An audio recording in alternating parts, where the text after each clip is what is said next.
কি কি কাজ করলে কোরবানি অর্থহীন হয়ে যেতে পারে?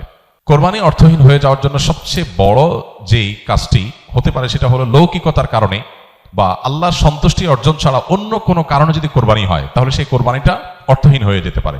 কোরবানিটার সওয়াব পাওয়া থেকে আমরা বঞ্চিত হতে পারি। আল্লাহর কাছে এর কোনো বিনিময় আমাদের নাও থাকতে পারে যদি আমাদের এখলাস না থাকে। কোরবানিতে এখলাস খুব কমই থাকে। কোরবানিকে ঘিরে যদি আপনি বলেন সবচেয়ে বড় সতর্ক থাকার জায়গাটা কোনটা, তো আমি বলবো নিয়তকে খালিজ করা।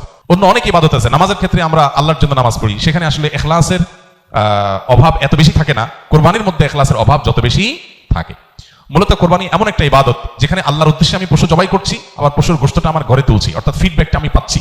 এরকম জায়গা যেখানে অর্থনৈতিক বা আর্থিক ইবাদত, সেই আর্থিক ইবাদতের ফিডব্যাক বা উপকারিতা যদি আমরা নিজেরা পাই, সেখানে এখলাস ধরে রাখাটা আসলে কঠিন হয়। কোরবানিটা সেরকম একটা ইবাদত। এই জন্য আমি কোরবানি কেন করছি এটা আগে ক্লিয়ার করতে হবে। আল্লাহ বলেছেন লা ইয়ানালুল্লাহু লুহুমুহা ওয়ালা দিমাউহা ওয়ালাকিন ইয়ানালুহু আত-তাকওয়া মিনকুম।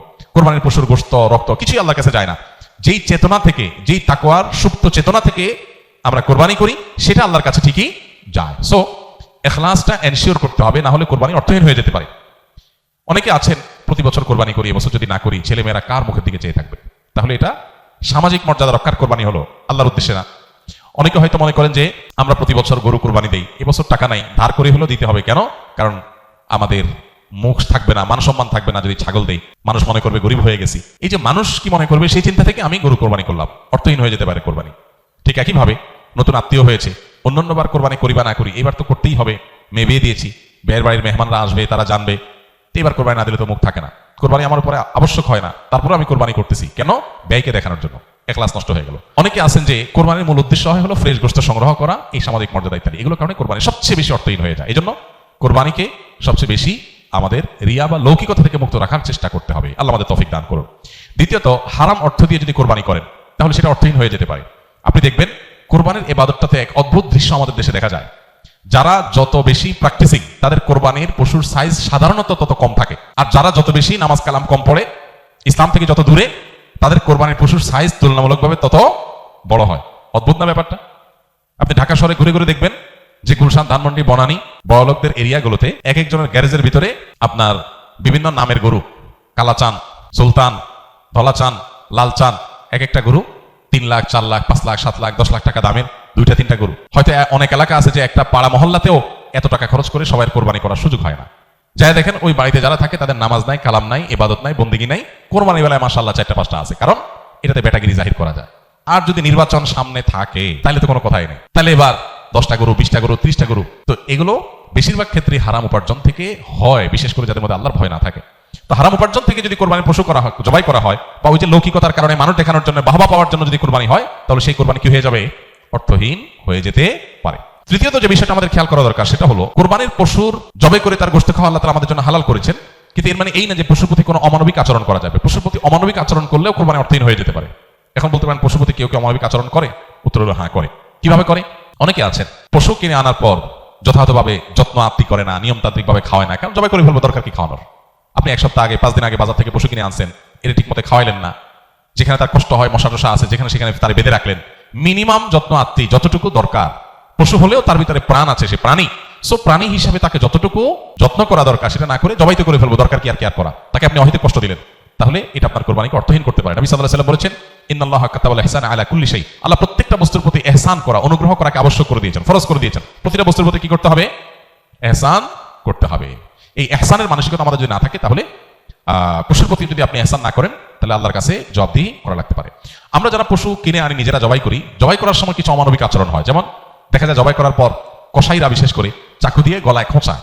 এই গলায় খোঁচানোর পরে, খোঁচানোর কারণে দেখা যায় যে স্বাভাবিকভাবে রক্ত প্রবাহ হয়ে, রক্ত বের হয়ে যে মৃত্যু হতো সেটা না হয়ে একটা পশু মারা যাচ্ছে অনেক সময় স্পাইনাল কর্ডে আঘাত করার কারণে। তো এই যে খোঁচাখুচি করে পশু মারলেন, অনেক সময় পশু খাওয়াটা পর্যন্ত হারাম হয়ে যেতে পারে যদি এরকম খোঁচাখুচি হয়। জন্য জবাই পরে ছেড়ে দিতে হবে, তার প্রাণ বাইর হওয়ার জন্য স্বাভাবিকভাবে। খোঁচাখুচি করা যাবে না চাকু দিয়ে। অনেক সময় দেখা যায় কসাইরা পশুর এখনো পুরো প্রাণ বের হয় নাই, এখনো মারা যায় নাই, রক কাটা শুরু করেছে, চামড়া ছেলা শুরু করে দিয়েছে, নাড়াচাড়া এখনো করছে, এটা অমানবিক। তার প্রাণটা বের হওয়ার জন্য অপেক্ষা করতে হবে। নবী সাল্লাল্লাহু আলাইহি ওয়াসাল্লাম পরিষ্কারভাবে বলেছেন তোমরা চাকু ভালো করে ধার দিবে। কেন? কারণ ধার দিলে পশু তাড়াতাড়ি জবাই হয়ে যাবে, অহেতুক তাকে খোঁচাখুচি করে কষ্ট দেওয়া লাগবে না। আমরা দেখা যায় নিজেরা হয়তো পশুর প্রতি অনেকে যত্ন করি, মায়া করি, কিন্তু পশুটা যে আপনার বিক্রেতার কাছ থেকে আপনি কিনে এনেছেন, এই পশু প্রতি সে হয়তো কোনো অমানবিক কাজ করেছে, যদিও তার দায়টা আপনার উপর আসবে না, কিন্তু সামাজিকভাবে আমাদের সবার উপরে এই দায়টা চলে আসে। আমরা জানি পশু পরিবহন থেকে নিয়ে পশু বাজারজাত করা থেকে নিয়ে জবে পর্যন্ত ধাপে ধাপে পশুর প্রতি চরম অমানবিক আচরণ এদেশে করা হয়।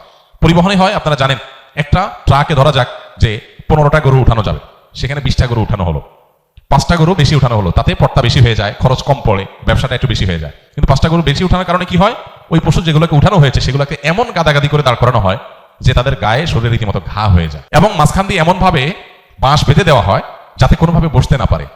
10 ঘন্টা, 15 ঘন্টা, 20 ঘন্টা পর্যন্ত অনেক সময় সিরিয়ালে জ্যামে ট্রাকগুলো, পিকআপগুলো আটকা পড়ে থাকে, এবং 20 ঘন্টা ধরে তাদেরকে এভাবে এমন ভাবে বাঁশ বেঁধে দেওয়া হয় যাতে করে কোনোভাবে বসতে না পারে। ছাগল দোকানে আপনারা দেখবেন, ঢাকায় যে সমস্ত আপনার ছোট ছোট ছাগল বিক্রির জায়গাগুলো আছে, দোকানগুলো আছে, সেগুলো দেখবেন গলায় রশি বেঁধে এমন ভাবে ঝুলায় রাখা হয় যে হয়তো 1-1.5 ফিট বা আরো কম রশি রাখা হয়, এবং যাতে কোনোভাবে ছাগল বসতে না পারে, কারণ বসলে তো ক্রেতা দেখতে পাবে না, ক্রেতা যাতে সাইজ দেখতে পারে সেজন্য তাকে দাঁড় করিয়ে রাখা হয়। সে দাঁড় করানোটা কখন থেকে নিয়ে, ওই যে সকাল 7টা বা 6টা ফজরের পর পর পশুর দোকান খোলে তখন থেকে নিয়ে একদম রাত 8টা-9টা পর্যন্ত, এই পুরো সময় 12 ঘন্টা, 14 ঘন্টা, 16 ঘন্টা আপনি এভাবে ঝুলায় রাখতেছেন একটা জীবন্ত পশুকে, অমানবিক আচরণ। এরপরে বাজারজাতকরণের সময় আমরা জানি পেটের মধ্যে হাওয়া দিয়ে ফুলানো হয়, পানি অতিরিক্ত জোর করে জবরদস্তি পান করে তারপরে ফুলানো হয়, এগুলো সব অমানবিক আচরণ। এগুলো আমাদের কোরবানির যে আসল রূহ এবং প্রাণ সেটাকে নষ্ট করতে পারে। এগুলোর দায় অবশ্য কোরবানিকারীর উপর আসবে না, কিন্তু কোরবানিকারীর দায়িত্ব আছে এগুলোর ব্যাপারে সামাজিক সচেতনতায় সামিল হওয়া। সর্বশেষ যে পয়েন্টটা বলবো সেটা হলো, আমাদের কোরবানির পশুর যে বর্জ্য ময়লা আছে এগুলো যদি পরিষ্কার করার দায়িত্ব কোরবানি কারক হিসাবে আমরা নিজের কাঁধে না নেই, আমাদের কোরবানিটা অর্থহীন হয়ে যেতে পারে। আমি কোরবানি করছি সওয়াবের জন্য, কিন্তু আমার কোরবানির কারণে যদি মানুষের কষ্ট হয়, সমাজের মানুষ বিপদে পড়ে, মানুষ অসুস্থ হয়, তাহলে সওয়াবের পরিবর্তে আমার কি হতে পারে, গুনাহ হতে পারে। আপনি কোরবানির পশু এনেছেন, এবার কোরবানির পশুর যে গোবর, তার পেশাব, বিষ্ঠা, এগুলো পুরো এলাকাকে ময়লা দিয়ে ভরে ফেলেছে, দুর্গন্ধে ছেয়ে গেছে।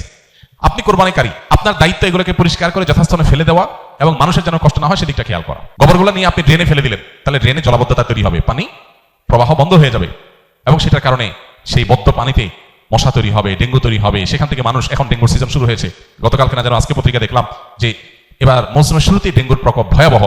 হয়তো এখান থেকে যে মশা তৈরি হয়েছে এটা কোনো মানুষকে কামড় দিবে, সে মানুষটা অসুস্থ হয়ে হসপিটালে ভর্তি হয়ে হয়তো মারা যাবে, লাখ লাখ টাকা খরচ হবে, আইসিইউতে যাবে, আপনি হয়তো জানেন না, আপনি কোরবানি করে চলে গেছে।